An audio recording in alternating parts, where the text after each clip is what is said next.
GOP doubts and anxieties about Trump burst into the open.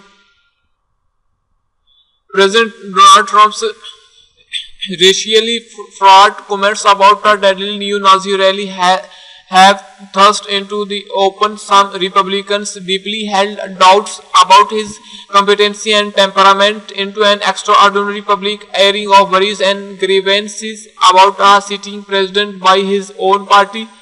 Behind the high-profile denunciations voiced this week by GOP senators once considered Trump allies, so scores of others influential Republicans begins to express grave concerns about the state of the Trump presidency. In interviews with Associated Press reporters across 9 states, 25 Republicans, politicians, party officials, advisors, and donors expressed worries about whether Trump has the self-discipline and capability to govern successfully.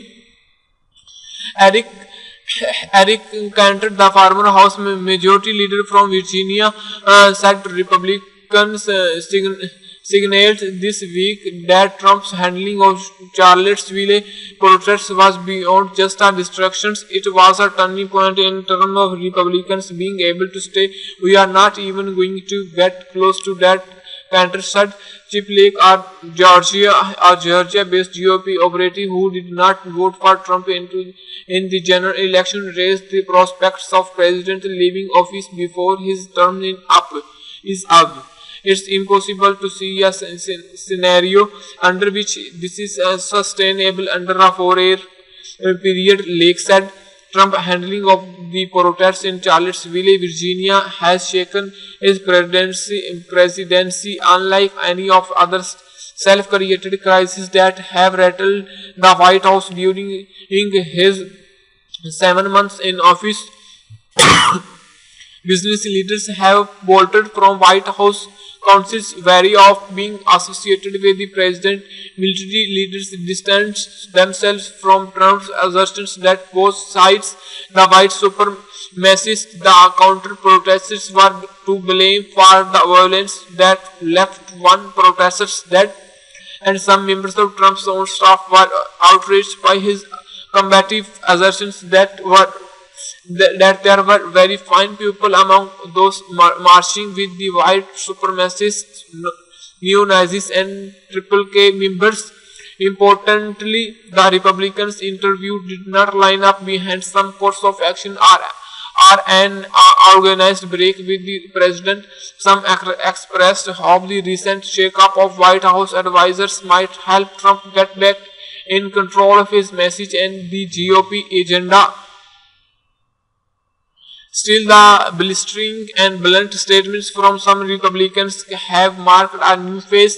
Until now, the party has largely kept its most troubling doubts about Trump to whispered private conversations, fearful of alienating the president's loyal supporters and upending long-sought GOP policy goals.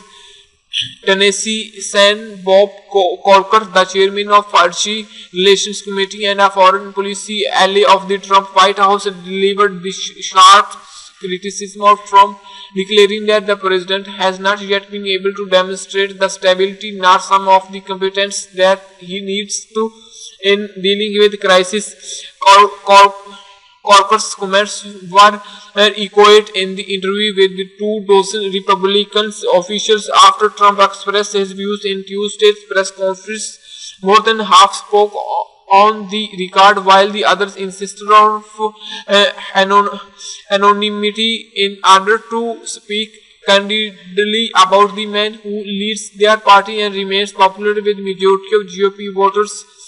A handful defended Trump without reservations. South Carolina GOP Henry McMaster, an early supporter of President, said he proudly stands with Trump and said he was succeeding despite a constant barrage of negative attacks from the left. But others said recent events had shifted the dynamic between the president and his party. I was never one that was convinced that the president had the character to lead this nation, but I was certainly willing to stand by president on critical issues once he was elected, said said Clarence Mingo, a Republican state treasurer candidate in Ohio. Now, even where good conservative policies are concerned, that progress is all negated because of his inability to stay and do the right things on fundamental issues. In Kentucky, Republican State Senator Whitney Westerfield called Trump's comments after the Charlottesville protests more than a grave. I am concerned he seems to firmly believe in what he's saying about it. Westerfield said Trump has survived criticism from establishment Republicans before, most notably when GOP lawmakers across the country distanced themselves from him in the final weeks of campaign following the release of a video in which the former reality television star is heard making predatory sexual comments about women.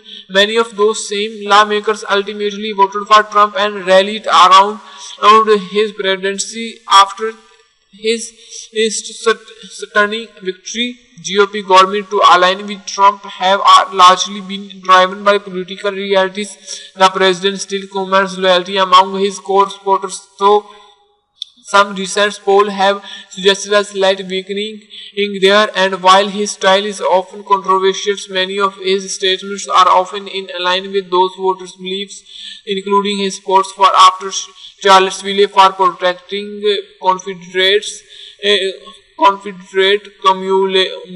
monuments.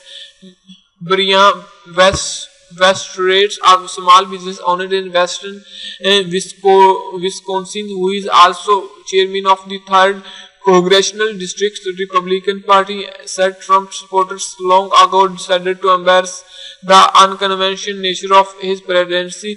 I don't think that anything has fundamentally changed between now and when the election was. He said the president remains an artful, ill-timed speaker who uses Twitter too often. That's now the president is still the same guy and the left is still the same left. Thanks for watching. Please like, subscribe and share.